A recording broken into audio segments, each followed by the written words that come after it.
안녕하세요. 안녕하세요. 저는 수서승무센터 객실장 김지수입니다. 제가 저번에 객실장 Q&A를 준비를 했었는데요.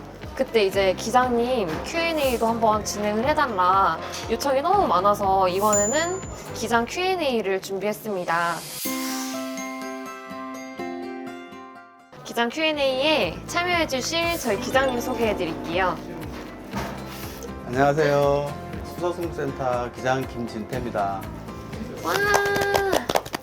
일단 너무 바쁘신데 참여해주셔서 너무 감사드리고요. 일단 본론으로 들어가서 이제 제가 기장님한테 여러분들이 질문했던 질문을 다 추려왔어요. 그래서 이제 질문을 해볼 건데요. 준비되셨을까요? 네.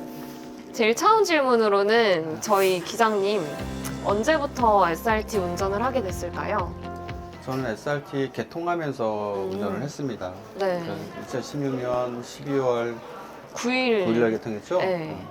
그때부터 운전을 했고 그 전에 여기 와서 시운전도 했고 네. 그럼 그 전에는 혹시 어디에서 계셨는지. 간단한 이제 운전 경력을 말씀드리면 네. 코레일 서울기관차에서 오래 근무했고요. 그래서 이제 새마을까지 운행을 했었고, 그러다가 이제 서울 고속으로 가가지고 KTX 운행을 계속 했었습니다. 네. 저희가 KTX 운전하고 오신 기장님들은 그렇게 많지 음. 않죠. 예, 많진 않아요. 한 30명 정도 됩니다. 30명 중에 한 분이십니다. 제가 정말 유능한 기장님을 모셔왔거든요. 지금부터 더 재밌게 봐주시면 좋을 것 같고요. 기장이 된 계기가 혹시 어떻게 됐는지 말씀해 주실 수 있을까요? 저는 기장이 되기 전에 기관사가 먼저였어요. 네. 그러면 기관사가 된 계기를. 기관사가 먼저였는데 네. 초등학교 때 수학여행을 가다가 네. 기차를 지나가는 거 보고 그때 너무 멋있었어요. 그 기차는 처음 봤는데 기차가 좋아서. 기차가 좋아서 그래서 지금도 이제 기차 모형을 모으고 있거든요. 그래요? 그래서 이제 기관사가 됐고요. 기관사가 됐으면 또 기장이 꿈이잖아요. 그쵸. 그래서 기장을 지원하게 됐고 또 네. 됐습니다. 그러면은 기장님도 어떻게 보면 철덕이 아니신가? 철도가 아니고 철덕은 아니에요? 그러면 이어서 저희 그 기장님도 운전하실 때 보면은 철덕 분들이 이제 사진을 자주 찍으세요. 저희 네네. 열차 너무 좋아하시니까 열차 사진을 찍으시는데 그 모습을 보면은 무슨 생각이 드는지. 무슨 생각이라기보다 그냥 심장이 벌렁벌렁 거려요. 저 사람들이 들어오면 안 되는데 들어오면 안 되는데 그쵸. 그런 게 제일 크고요. 또 하나는 어떤 면에서는 그 기차 사진을 많이 찍어서 이렇게 홍보해 주는 것도 좋거든요. 좋은 면도 있지만 좀 너무 가까이 오시니까 저희가 이제 가끔 지나갈 때마다 많이 불안합니다. 저희가 노란선이 있어요. 기차에 보면은 그 노란선을 지켜가지고 사진을 찍어주시면은 너무 감사하겠고요. 네, 기자님들이 운전하시면서도 뭐 사상사고나 아니면 그 인명피해 뭐 이런 것 때문에도 엄청 신경 많이 쓰고 있는 부분이라 그거는 조금 유의해주시면 좋을 것 같고요. 기장님이 처음에 수서동탄 구간을 맨 처음에 달릴 때 기분이 어떠셨는지. 수서동탄 네, 지하 구간이잖아요. 그쵸. 지하 구간이라서 지상 구간에서 느끼지 못하는 묘한 매력이 있어요. 거기 그냥 깜깜하지 않아요? 깜깜하진 않아요. 안에 그 어. 등이 켜 있어요. 켜 있는데 꼭 블랙홀로 빨려 들어가는 느낌? 그런 느낌이 들 수 있겠다. 네, 그런 느낌이 네. 들어요. 그래서 정말 그 신비한 느낌이랄까? 제 느낌은 그랬어요. 그러면은 비 오거나 눈 올 때 풍경 보면은 또 어떤 기분이 드는지. 그때는 기분이 그냥 즐겁죠. 그럼 둘 중에 어떤 게 더 좋으세요?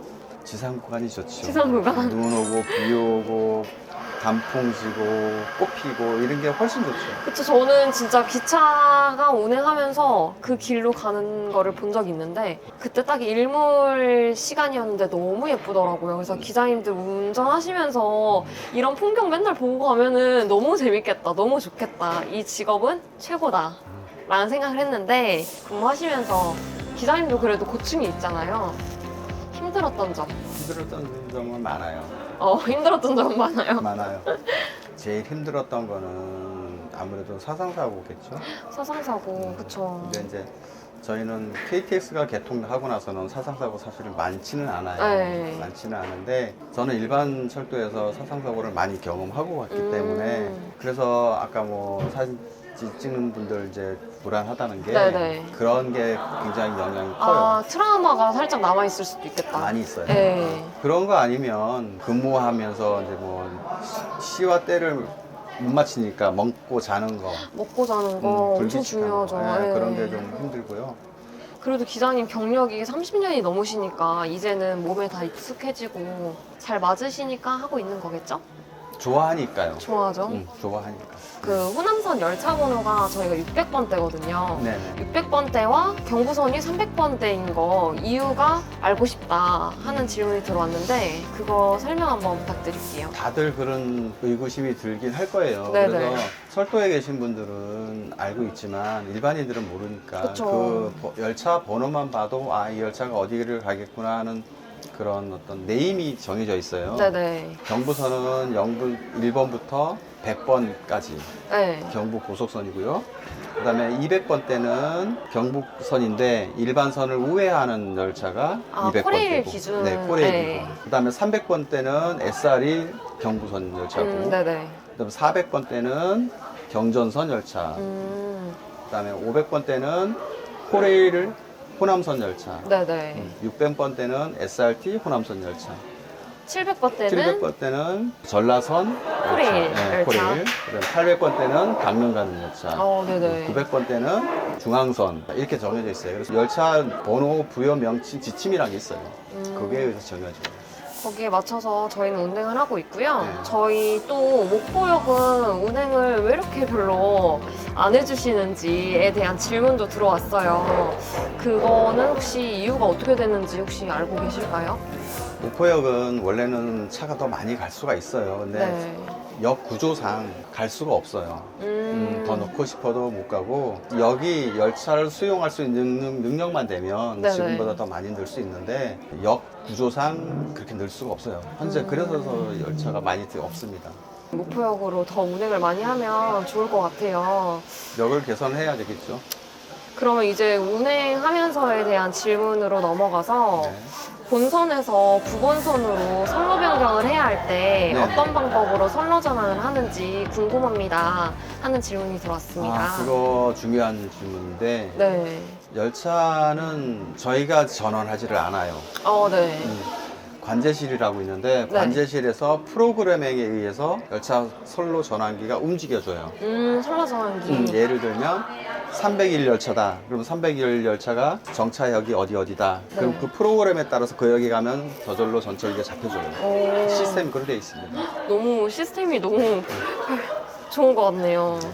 그러면은 기차가 제한 속도가 정해져 있잖아요. 예. 근데 이제 기차 제한 속도를 혹시 넘어서 과속을 하면 어떻게 되나? 라는 질문도 들어왔는데요. 최고 속도가 정해져 있는데 네. 그걸 어기면 법을 어기는 거거든요. 그쵸. 그죠? 근데 사실은 최고 속도를 초과하면 기차 자체로 비상 브레이크를 걸어요. 근데 그 안에 어느 정도 범위는 기장한테, 운전자한테 권한을 줘요. 그래서 제어를 할 수 있는 권한을. 그래서 안전장치가 되어 있어요. 그리고 또 이제 열차 운전을 하면서 경적을 울리나요? 라는 질문이 들어왔는데요. 경적을 울립니다. 많이 울려요. 많이 네. 울리는데 이제 경적을 울리는 이유는 전방에 뭐 장애물이 있거나 사람이 있거나 뭐 동물이 있거나 이럴 때, 그다음에 직원 상호 간에 의사를 전달을 할 때, 네네. 그럴 때 경적을 많이 울립니다. 저는 경적 울리는 거를 딱 한 번 봤어요. 음, 기자님들이 이제 플랫폼에 들어오시면서 기지에 있다가 들어오시면서 사람들이 노란선 안에 들어와 있으니까 맞아요. 기자님들이 그럴 때 부저를 누르시더라고요. 네. 근데 이제 기자님들마다 성향들이 또 달라서 자동차 운전하는 것처럼 경적을 울리는 사람은 또 많이 울릴 테고 많이 울리지 않는 사람은 또 많이 안 울리는 거죠. 그렇죠. 성향에 따라 틀리죠. 그럼 뭐 기차가 어떤 원리로 가는지에 대한 질문도 들어왔어요. 그 질문은 조금 이제 깊숙이 들어가서 대답을 조금 원하시는 것 같아요. 네네. 전기의 힘으로 움직인다라는 단순한 대답 말고 차가 움직이는 원리는 원하는 답은 그건 아닐 것 같고요. 근데 사실은 기차가 가는 그 원리는 다 똑같아요. 단지 속도를 얼만큼 낼 수 있느냐 그 차이인데, 그 속도를 낼 수 있는 차이는 뭐냐면 바퀴에 있어요. 그 구조는. 다들 이해를 못할 것 같은데, 기차 바퀴를 보면 어떤 모양으로 생겼냐면 마름모꼴이 벽을 갖고 있는 모양으로 되어 있어요. 그래서 그걸 일종의 테이퍼라 그러는데, 그 테이퍼에 의해서 속도가 정해져요. 만약에 일반 경부선처럼 뭐 140km, 150km다 그러면 테이퍼가 20분의 1, 40분의 1 정해져 있고, 고속이면 40분의 1이 딱 고정되어 있고, 이런 식으로. 기차에 그 가는 원리는 전기를 받아서 그 전기를 배분을 해서 네. 그 배분 받은 전기를 가지고 모터를 구동해서 가는 건데, 속도는 무한대로 낼 수가 있다는 거. 대신에 저항을 이겨야만 돼. 그 저항을 이겨야지요. 공기 저항, 그다음 점착력 저항, 모든 저항을 이겨야 되지만, 그 저항을 이기려면 무한대 힘이 필요하잖아요. 네, 그렇죠. 그런데 구조상 그렇게 할 수가 없잖아요. 그래서 작은 공간에 그 힘을 낼 수 있는 최적의 조건을 만든 게 지금 현재의 기차예요. 저희 그러면은 이제 열차 운행하면서 갑자기 뭐 열차가 탈선을 한다든지 아니면 차량 고장이 난다든지 이런 일이 발생했을 때 어떻게 처리를 하시는지에 대한 질문도 들어왔어요. 비상 상황이 발생하면 이제 여러 가지가 있는데, 가장 큰 거는 인명의 구조가 우선이잖아요. 네. 그래서 어떤 상황이 벌어졌던 병발사고 방지가 1순위고, 네. 그 다음에 인명구조, 이게 우선인데, 그것은 우리가 하고 싶어서 하는 게 아니라 절차가 주어져 있어요. 네네. 비상대응 매뉴얼이나 이런 데 보면 네네. 절차가 주어져 있기 때문에 그걸 절차에 따라 합니다. 매 분기마다 훈련을 하고 있기 때문에 맞아요. 네. 그거에 대해서는 잘 조차를 하고 있습니다. 그러면은 재밌는 에피소드 하나 들려주시면은. 에피소드 좀 많아요, 저는. 에피소드 네, 많아요? 네, 에피소드 많아요. 많지만 딱 하나만 들을게요. 하나만 해드릴게요. 저는 코레일 있을 때 네. 새벽 첫 차예요. 그 차가 지나갈 때 그 선로 연배 안개가 싹 꼈어요. 그래서 구름 위를 가는 느낌이었어요. 그래서 시가 생각이 났어요.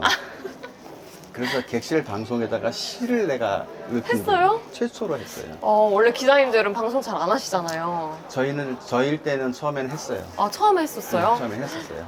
그래서 그 시를 읊었는데, 네. 승객이 내려가면서 세상에서 가장 행복한 기차를 탔다는 거예요. 근데 저도 들으면 너무 좋을 것 같아요. 네, 그때 정말 행복했고요. 이제 에피소드 보이지 않는 에피소드인데, 그 이후에 기장들 방송하는 걸 금지시켰어요. 이거는 고객님들은 좋았지만 이제 회사 차원에서는 막힌 방송? 그래서 그 다음부터가 이제 기자님들이 방송이 없어진 건가요? 예전에는 출발 방송도 저희가 했었고, 중간 방송도 저희가 했었고, 서행 방송도 저희가 했었는데, 저는 가끔 그 생각을 해요. 서행 할 때마다 이제 기자님들이 무전을 주시거든요. 무전 줄 때 그냥 기자님 운전실에도 헤드셋이 있으니까, 헤드폰이 있으니까 그걸로 그냥 방송해 주시는 게 더 좋을 수도 있겠다. 기자님들도 번거롭지 않을 테고. 기자님들이 방송하는 게 더 좋지 않을까라는 생각했는데, 그거에 대해서는 어떻게 생각하세요? 저 개인적으로는 찬성합니다. 기자님은 그런 거 좋아하시니까. 아니, 그렇게 해서, 근데 이제 대부분의 사람들이 그걸 싫어해요, 사실은. 싫어해서 결국은 없어지긴 했지만, 네. 뭐, 고객이 좋아한다면 방법을 찾을 수도 있겠죠. 근데 역시. 그건 회사에서 알아서 할 문제고. 역시 고객을 위한 기장님. 그러면 이제 저희 기장을 꿈꾸고 있는 분들 질문 또 많이 주셨는데요. 7번 선, 출발 진행, 경부선. 요게 저요, 이것도 한번. 사실 이게 제일 난감한 질문이에요. 그쵸? 그런데 이거나 딸 수 있어요. 그래서 따서 경력을 쌓는 게 중요해요.